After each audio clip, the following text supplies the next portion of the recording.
Hello everyone. So in this video we'll see about what are the procedures to become an IAS officer. How to become an IAS officer. This is always a dream for many of the aspirants, and to make this dream a reality you have to write the exams conducted by UPSC. So in this video we'll see about the UPSC exam procedures, what is the exam pattern, eligibility, and how the ranking process takes place. So the same video explanation is also there in Tamil. The description is given for the same. You can see the same video for a UPSC quick review explanation in Tamil. So now let's get back to the explanation. Union Public Service Commission. This body conducts the civil service examination, and these are the list of the services which comes under the civil services. Although we are only aware of three main services which are IAS, IFS, IPS, all the other services mentioned in this list also belongs to the civil services. Depending upon the vacancy, every year the total number varies from 700 to 800, of which around 180 to 190 seats belongs to IAS, and 20 to 30 seats will go for IFS, and 180 to 190 seats will go for IPS, and the remaining seats will be distributed among different services depending upon the vacancy for that particular year.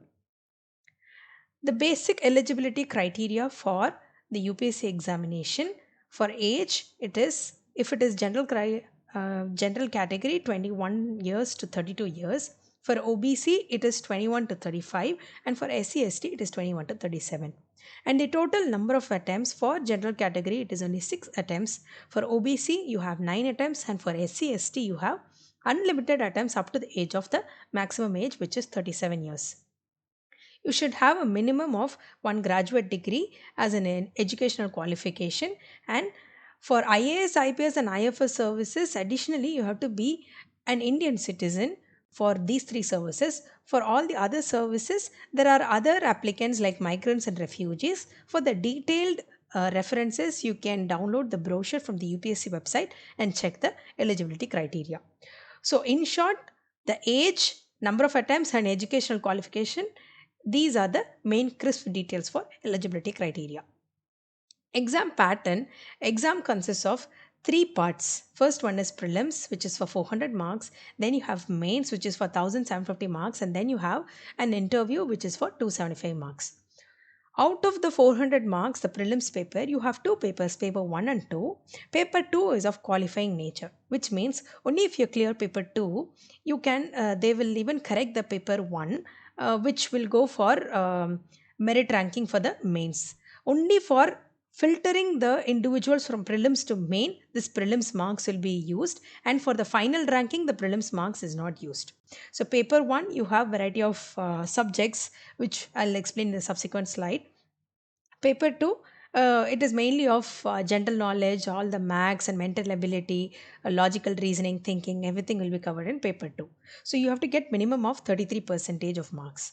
So prelims is an MCQ test. Every question will have 4 option, and for every negative answer, for every wrong answer, you have negative marking of 1/3, minus 1 by 3. So if you write an answer wrong, or if you attempt to more than one answer, two or three answers if you attempt, even if one of the option is the right option also, again it goes for negative marking. So attend only the correct answers, and if you don't know, you might have to leave it to avoid negative marking. So after the prelims, you go for mains. So mains, you have 9 papers of the first 2 papers, which are compulsory paper, which means it is not used for the final merit ranking. It is only of qualifying nature. So you have one language paper.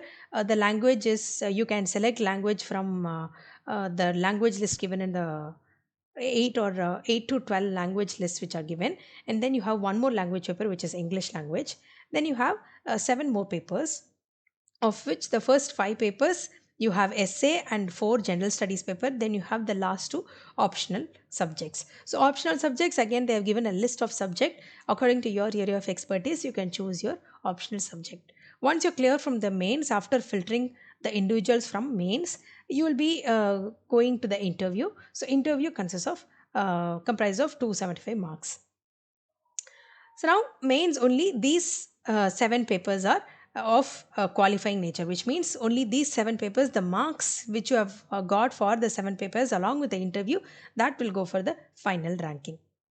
So prelims portion for paper 1, you have current events, which includes national and international news. That is, all the current affairs news will be covered. Then you have history. Mainly Indian history and Indian national movement is important for prelims, whereas for mains you have the complete history. Then you have geography portion, then polity, economics, then demographics and social sector initiatives.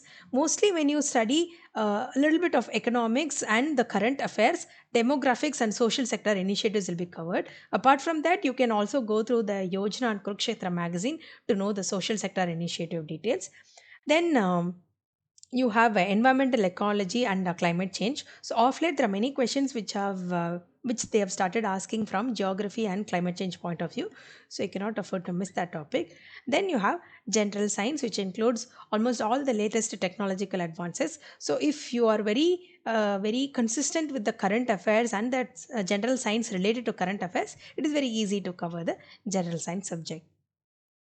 Then the next paper, paper 2, prelims portion. So prelims portion, you mainly have these are the topics which are covered in the paper 2. Mainly if you focus all the logical reasoning and the basic max problems which is of class 10 standard, you will be able to clear this paper. Then you have the mains paper. So mains, you have the first two compulsory papers, they are of qualifying nature. So you have paper A, which includes any one of the Indian language to be selected from the list. Then you have paper B, which is English. Then you have mains you have those seven papers, they are the called as merit papers, which means the marks which you have obtained from those seven papers, it will be calculated for your ranking. So the papers include, the first paper is essay topics will include any topic from the four general study subject. So it can include any random topic from the subsequent four papers which you have. From there they'll ask any essay topic. Then you have paper 2, 3, 4 and 5. So paper 2 includes general studies 1, which includes Indian heritage and culture, history and geography of the world and society. Paper 3 includes governance, constitution, polity, social justice and international relation. General studies 3 includes technology, economic development, biodiversity, environment, security and disaster management. Then you have general studies 4, which includes ethics, integrity and aptitude. So apart from paper 5, all the paper 1 to paper 4, while preparing for prelims itself, simultaneously prepare for mains, so that it is quite easy to again go through and finish off your mains portion. And whenever you study the governance also, side by side your ethics, integrity also will be covered. And you have paper 6 and 7, which is the optional subject. So the total merit marks which is calculated for your ranking includes, from the mains it is 1750, and for interview to 275, a total of 2025. So now here comes a question, why is IAS exam called as the most toughest exam? So if you even Google and see the toughest exam in the world, it will show us it is the second most or third most toughest exam in the world. The reason for that is the total number of vacancies. So for the mere number, that is 700 total number of vacancies, the applicant number is very very huge. Almost around 10 lakh to 11 lakh applicants will apply for this exam. So the pass percentile for this exam is very very very very low, and that is the reason they call this exam as toughest exam. So how do they filter or how do they scrutinize the individuals? So in the UPSC itself it is given, from the prelims to mains, if they are going to filter the individuals, the total number of candidates who are qualified for mains will be 12 to 13 times the total number of vacancies. And to the interview, it is 2 to 3 times the total number of vacancies. So, which means if for 2019 exam, if you see for prelims, there were around 10.5 lakh applicant. So from there, if they have to filter it out, 12 to 13 times the number of vacancies means, imagine if the vacancy is around 700. For this year, the vacancy is 712. So like that, if you just multiply it 13 times the 700 vacancy, it will be around somewhere around 10,000. So from the 10,000, if you filter 2 to 3 times the total vacancy, it is going to be 300, out of which it is going to be the final of 700 candidates, of which if you are only applying for the IAS or IPS like that, you have to get in the top 200 or top 300 ranks to reach that point. So now this is a overview for the cutoff mark. So for the prelims, the last qualifying candidate's mark was 98 out of the 200 mark. And for mains, the last qualifying candidate was 751. Then for the finals, that is after the interview, the last qualifying candidate got the mark 961. So this is a cutoff mark for the civil service examination. So you have to practice your paper or practice your preparation, so that whenever you study for prelims, you study for mains simultaneously. This is the website link where you can download the elaborate brochure to know more details regarding the examination. Thank you. Good luck for your examination.